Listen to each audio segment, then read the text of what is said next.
J. Thomas here again for what is the penultimate video in this short series about what I've learned while writing, publishing and now publicising entanglement. So today on what I'm calling the final polish, I'll be talking a little bit about formatting, also some other necessities and also a piece about pricing. So formatting, one of the questions here that will arise fairly early on is which tool should you use? And I would advocate using a tool that you're familiar with, as long as it's something which does what you want, of course. Now, there are many people out there who will advocate using Adobe or some of the writing specific packages out there, but I actually just used Microsoft Word. And the reason that I did was twofold. First of all, familiarity. Also, as I started to learn some of the things that are pretty much required of any published book, such as not just left-right justification, but top-down justification, so that the top line and the bottom line of a book line up correctly, and various options around line spacing, which I've not previously played with. I discovered that really it was capable of doing everything that I needed it to. And that extended even to the fact that at the start of each of my chapters, I have a large graphic, which therefore pushes the formatting out, which I made more complicated for myself by doing both the hardback and the paperback. And they were in different sizes, the paperback being 5x8, the hardback being 6x9 inches. So therefore the formatting in terms of page breaks and things, particularly where there were rogue items like this graphic and so on, the whole thing needed to be done twice, basically, one for each of the two formats. And of course that wasn't the case with the ebook, but I'll come to that in a second or two. So really my main comment, I would say, about doing the formatting is, yes, you can get somebody else to do it for you, as with almost everything else I've spoken about so far, just depending on your budget and personal preferences. But before you then splash out on some specialist software, I would certainly recommend that you check out the capabilities of whatever it is that you're using already, because it may be good enough. One of the other things about formatting that I would suggest you do is to get other people to check it for you. And I'll come back to this at the very end. But as I've mentioned before, by this time in the process, you've probably gone word blind on your own novel. And therefore, the fact that a particular word might be a couple of spaces off the end of a line or something of that sort will be picked up by a reader, certainly by somebody other than yourself, more easily than you could. Then we come to the ebook, and as I say, that's a different proposition because, of course, ebooks don't have page breaks as such. They simply operate on a flow basis, which is the whole principle on which you can actually change the font size and so on as you're going through to suit different readers. And so therefore the question, or the matter of how you produce it for the ebook version is a different one to using something like Word, and this is where I would advocate you trying a different piece of software. Now in my case I used a thing called Vellum, V-E-L-L-U-M, and as with everything else I mentioned, I'll put a link to it in the comments box underneath this. And the thing about Vellum is that it'll produce for you excuse me, both EPUB and MOBI versions of your book for ebook. And the significance of the two versions is that Kindle uses one and everybody else on the planet uses the other.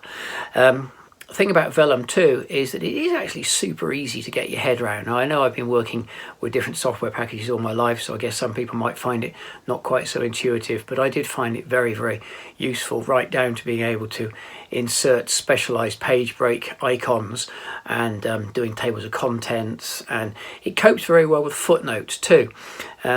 Footnotes are something which I have in my book, and of course for an ebook you can't have footnotes because of the way the font size needs to change, so they need to be converted into endnotes. But Vellum copes very well with that, and the whole result I think was very satisfying. Certainly it looks good on both Kindle and on Apple Books. I've not had a chance to look directly at Kobo or Nook, but I'm sure it works just as well for them as well. In terms of options other than doing it yourself, what you can do, if, like me, you're using Amazon to print the paperbacks that Amazon sells, and you're using Ingram Spark to print the paperbacks that everybody else sells and the hard book that everybody else and Amazon sells, then you've got the option of simply saying to Amazon and or Ingram Spark, please produce my ebook for me. So in the case of Amazon, you just tick a box, if memory serves, saying, yes, I want the ebook done as well. And it's a similar process with Ingram Spark, and they will then just create it for you. Two issues that I'd flag there. In my case, as I say, I've got graphics at the start of each chapter, and I frankly wasn't sure how their respective conversion programs would cope with that. So I felt it was more reliable to do it myself from the beginning, rather than having perhaps a great deal of checking to do afterwards. The other thing is that with Ingram Spark, there's a 4-week lead time between the point that you tick the ebook box and the point that the ebook becomes available. So I would advocate, as I say, produce your own EPUB and Mobi files and then simply upload them into Ingram Spark and Amazon respectively, and then they'll be available almost instantly, in fact, in the case of Amazon. So certainly within a day or so. So that pretty much covers most of the things about formatting, but as I say, I'll come back to the question of people checking over it at the end. Which leads us on to the matter of what I've called other necessities. So some of the boring stuff, basically, just two things really. The first of which is ISBNs, and the second is pricing. ISBN numbers, if you search around online, certainly in the UK, and I'm sure it's true in other countries as well, there's a vast array of organisations offering ISBN number packages. I, however, chose to go to an organisation called Nielsen. They are the UK repository of ISBN numbers, and each country will have its own equivalent. So rather than buying through a third party, I decided to buy from source. The only downside of which is that you have to buy the barcodes separately.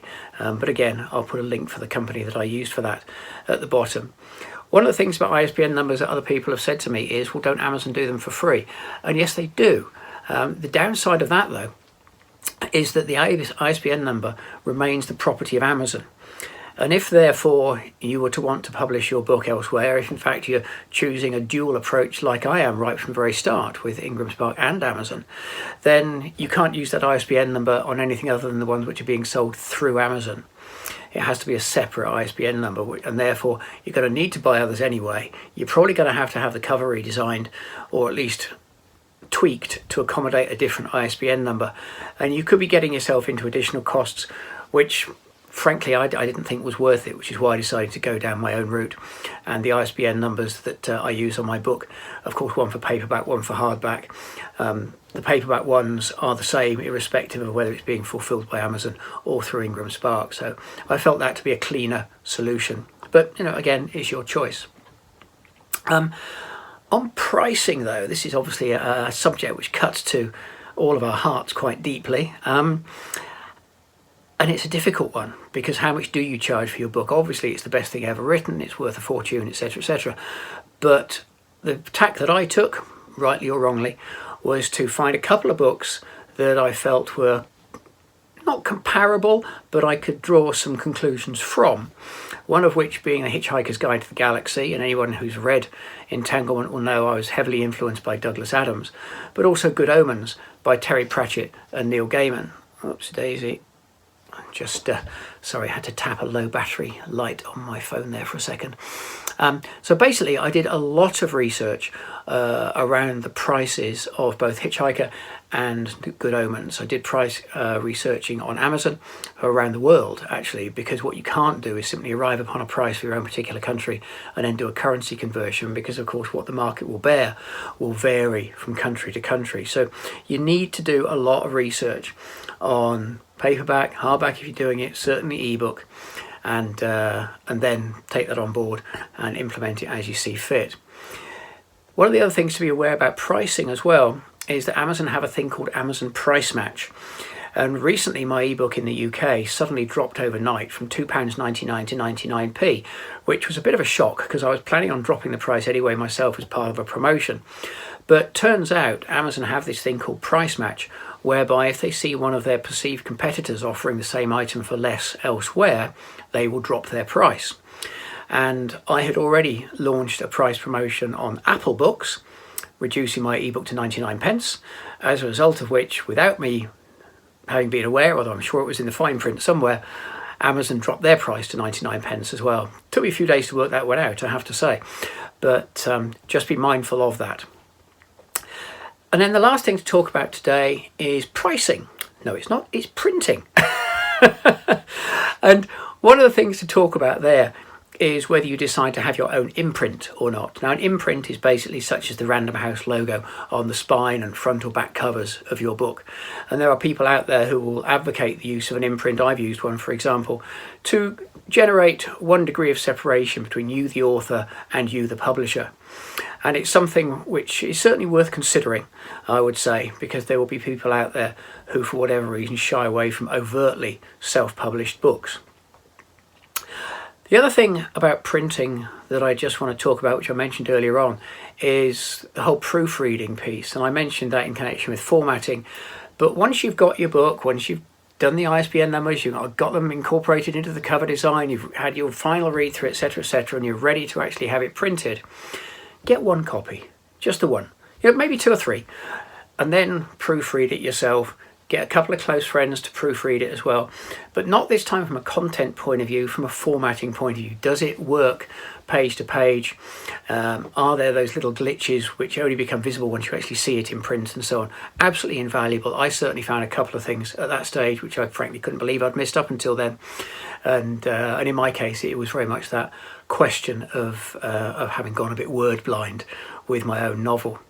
Now, how that works with self-publishing packages, I don't know. What I mean by that, of course, is that I've chosen to engage all the various experts that I have from myself as an individual, rather than go to a single company that provides an entire service. I'm sure under those circumstances they would provide you with 1 or 2 copies to start with as well, obviously at a cost, but I would certainly advocate getting those 1 or 2 before you make any kind of a bulk order. And that's that for today. As I say, formatting, and then the other necessities around ISBN and pricing, and also that last word about printing. Tomorrow, in the final video in this series, I'll be talking about publicity. So I'm hoping you're continuing to enjoy these, and I'll see you again tomorrow. Bye for now.